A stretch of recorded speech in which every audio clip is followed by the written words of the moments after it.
Hi everybody, and welcome back to the Tom Morgan Drum Studio. This video is going to be the first in what I hope to be a series of videos on Drumset. And so these won't be in any particular order, or I may jump around in terms of difficulty, some easy things, some more advanced things. But just as I am able to put them together, I'll just keep posting different Drumset videos that I hope you find helpful in your playing. So this first one, I'm just going to talk a little bit about the setup, and particularly the setup I've used for many, many years. I'm primarily a jazz drummer, so as you can see, my set is set up the way a jazz drummer would tend to set up their drums. And there's a few principles that I follow in my setup that help me arrive at this kind of a arrangement of my drums and cymbals. First of all, I start with my seat, my throne, and I really have over the years worked hard at trying to find the right height for my throne. And this plays into how I feel when I'm playing. My back, which now that I'm older is a bigger concern for me than it was when I was younger. Unfortunately, I didn't really think about it as much when I was in my 20s, and so now I'm kind of paying for that with lower back issues. But I really try to sit with good posture and not slump like this when I play. It's easy to do that without thinking about it. And so I start with my seat, and you can try all kinds of different adjustments. Hopefully your seat is very adjustable. The best kind are those that screw up and down. And try it at some different heights. Try it really low, try it really high, even ridiculously high. And then play at various heights for a few minutes. And over the years you'll start to see, oh, this is the height for me. One thing I want to say at the outset here is that there is no one setup that works for everybody, because just as all of our bodies are different, obviously our drum set is going to be different. And so the drum set is supposed to be set up to fit me. I'm not supposed to adapt to whatever I end up with a drum setup. I want it to be the most comfortable place to sit that it can be. So the throne height is going to be important. If you start playing and you start to get a back ache, that's showing you that you're either too high or too low, probably too low. So try raising it an inch or two, or just a little bit at a time, until you find that. Now that works in tandem with your feet. And I'll do another video on feet, but in general, I want my feet to feel comfortable, and I want to be able to use all the different feet techniques that are possible. So that's going to mean being able to play my bass drum pedal with heel down and heel up without having to move anything. And the same thing with my hi-hat. So again, that takes experimentation. You're not going to figure this out in 5 minutes. It's going to take, could take years, and it may change, even later. But my setup change is much different now than it was when I was 20 or 30 years old. So I want to place the snare drum in a place where, the principle I use is, can I play without accidentally hitting the rim?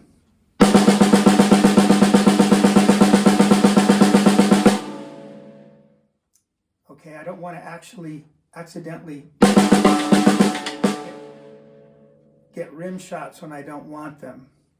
But I want to be able to get them when I do want them. And I don't want to have to hit myself in the leg with my hand to get them. Or if I'm using traditional grip like I am, I'm slanting my snare drum down from left to right.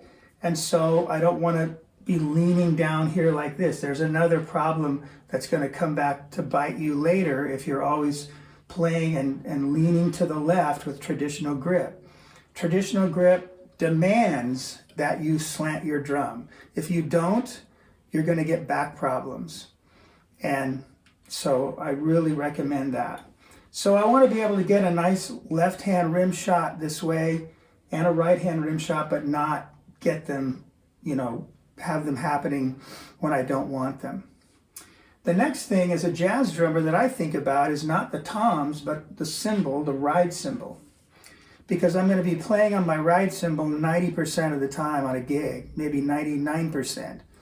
And my toms are not as important. So I'm not going to add a million toms and then try to fit my ride cymbal in around them and end up playing like this all night, because again, that's not going to work if you're playing a 3 or 4 hour gig. I want to be able to hit the ride cymbal and keep my upper arm in its natural position. I don't want to have to extend my upper arm for any long period of time. So here's where it falls for me.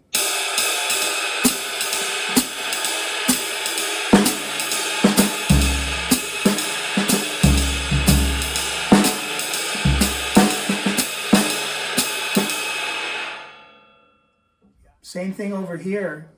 I want to be able to move from my right hand ride cymbal to my left hand ride, same way.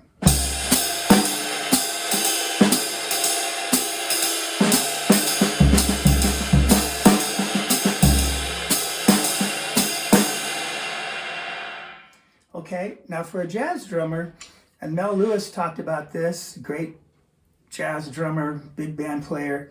He said, all my cymbals are ride cymbals, all my cymbals are crash cymbals. And I kind of adhere to that philosophy. There's no sense in having a cymbal that's only for ride that you can't also crash, and vice versa.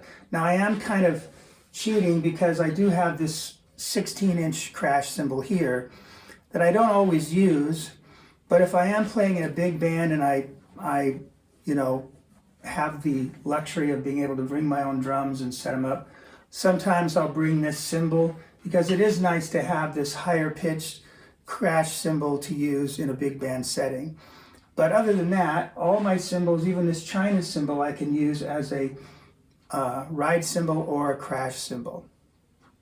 Okay, so they're not way up in the air, they're not flat, they're slanting down, and you see there's a general plane of the cymbals and the toms all kind of flowing together. Once I have my cymbals in place, then I start thinking about where I'm going to put my toms. And the same principle applies there. I want to be able to get rim shots on my toms, but I don't want to be getting them accidentally. This small tom especially, I want to have it slanting down as well. So when I go out here with my traditional grip, I don't want to have to do this. I want this angle of this drum to be as such that I can play it without having to lean to the left. Now if you use match grip, which is fine, there's nothing wrong with that grip, it's a fantastic grip, it works great. One advantage of it is, and this may be why rock drummers use it a lot, is you can play multiple toms easier. I could add another tom up here if I wanted to, and getting to it this way, like this, is going to be easier than doing this way. Now, that doesn't mean this can't be done with traditional. It can, but with match grip, you can add a tom even over on this side, or you can have multiple toms, and it's just a little bit easier. But this is my setup. I rarely use the other tom over here. It just kind of isn't part of what I do. So, and I play traditional, so this works for me. Okay, so here's what it looks like when I play it, and hopefully it looks relaxed and natural.